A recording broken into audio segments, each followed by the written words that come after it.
Every single business, whether it's the corner coffee shop or a massive tech company like Google, is built on a specific blueprint. That blueprint is its legal structure. And you know what? Getting this right is absolutely essential for success. For your Cambridge AS-level business exam, this is a topic you really need to know inside and out. So let's get into it and unpack these business blueprints. So think about this for a second. A farmer, a factory worker, and a tech CEO. I mean, they seem like they're in completely different worlds, right? But the truth is, they're all connected. They're all essential pieces of the same giant economic puzzle. And answering that question is exactly where we're going to start. Okay, so to kick things off, we're going to zoom all the way out. Before we dive into the nitty-gritty of individual business types, we need to get a bird's-eye view of the whole landscape they operate in. We do that by sorting all business activity into just a few key categories. Let's use these two images to get the ball rolling. So on one side, you've got a dairy farm, right? A business that's all about taking things directly from the earth. And on the other side, you have a hotel, which is all about providing a service.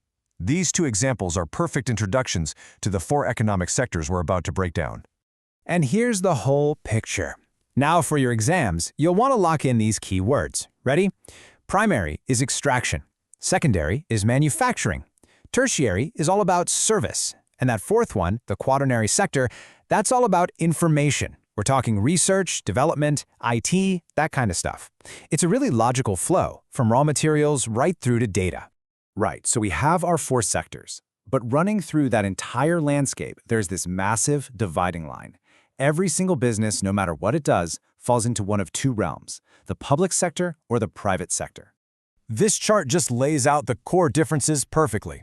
The public sector, that's government-owned, and its main goal is to provide a service. The private sector, on the other hand, is owned by individuals like you and me, and it's all about making a profit. Now, while both are super important, the AS-level syllabus focuses really heavily on the private sector, and that's where all those different business blueprints come in. So for the rest of this explainer, we'll be playing in that private sector sandbox. So let's say you've got this amazing idea, and you're ready to start a business in the private sector. Well, now you have a huge choice to make. What legal blueprint are you going to use? This decision is going to determine everything. Who owns the business, who's on the hook for its debts, and how big it can get. Let's use this diagram as our roadmap for this next bit.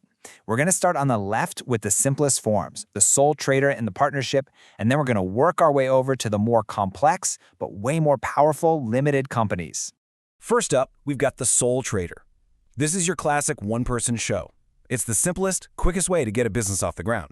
Basically, you are the business, and the business is you. This has some fantastic advantages, but it also comes with one massive risk. And here's the classic trade-off. On the plus side, it's a piece of cake to set up. You keep every penny of profit, and you are the one and only boss. But that first disadvantage you see there, that's the big one: unlimited liability. This means that in the eyes of the law, there is no difference between your business's debt and your personal money. Your house, your car, it's all on the line if things go south. So, to get around some of the sole trader's problems, like maybe not having enough cash or needing some extra skills, you might decide to form a partnership. This is where two or more people team up. They pool their resources and they share the workload. A partnership definitely brings more cash and more brainpower to the table. But that killer disadvantage, unlimited liability, is still hanging around. In fact, you could say it's even worse. A bad decision made by one partner is legally binding on all the others. That's a huge risk. So, how do businesses grow bigger without the owners risking absolutely everything they own? And this is the game changer. For any business that really wants to scale up and for owners who want to protect their personal finances, there's a concept that acts like a legal shield. This is the big idea that separates the simple businesses from what we call incorporated companies. Okay, this is probably the most important difference you need to understand in this whole topic. With unlimited liability, the owner is the business. They're one and the same. But with limited liability, a legal wall goes up that separates the owner from the business. Your personal assets are safe. The absolute most you can lose is the money you actually put into the company. That protection is a huge advantage. Now, the technical term for this idea is separate legal personality. It's a fancy way of saying the company is treated like its own person by the law.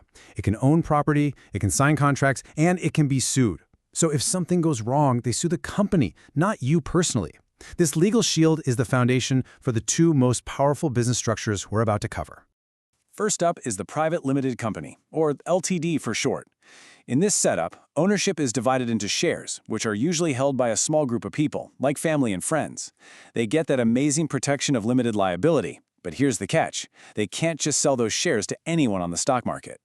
So you get that awesome corporate shield, and the person who started the company can often keep control. But the big drawback is that your ability to raise money is pretty limited. You can only sell shares to people you know, and that puts a cap on your potential for massive growth. Oh, and your financial accounts become public information. But what if you need to raise huge amounts of money, like serious big-time capital? Well, that's when a business might become a public limited company, a PLC. This is the big league. A PLC can sell its shares to literally anyone on the stock exchange, which lets it raise millions, sometimes even billions, for growth. The power to raise money is just enormous. But you know the saying, with great power comes great responsibility, and in this case, great risk. It's super expensive to set up, all your financial details are out there for the world to see, and because anyone can buy your shares, you're at risk of being taken over by another company. The original owners often lose control completely. Okay, wow, we have covered a lot of ground, from that huge economic landscape right down to the nitty-gritty of legal blueprints. So let's see what stuck with a super quick 3-question quiz. You ready for this? All right, first question. Which business structure has unlimited liability? Is it A, public limited company, B, private limited company, or C, sole trader? The correct answer is C, sole trader. Remember, both sole traders and partnerships are the ones where your personal assets are on the line. Question number 2. What's the main advantage of a PLC when you compare it to an LTD? Is it A, full control for the owner, B, the ability to sell shares to the public, or C, complete financial privacy? The answer is B. That ability to sell shares on the stock market is its superpower for raising massive amounts of cash. And for our final question, what does separate legal personality mean? Does it mean A, the owners have to have distinct personalities, B, the business is legally separate from its owners, or C, the business can only operate in one country? You got it. The answer is B.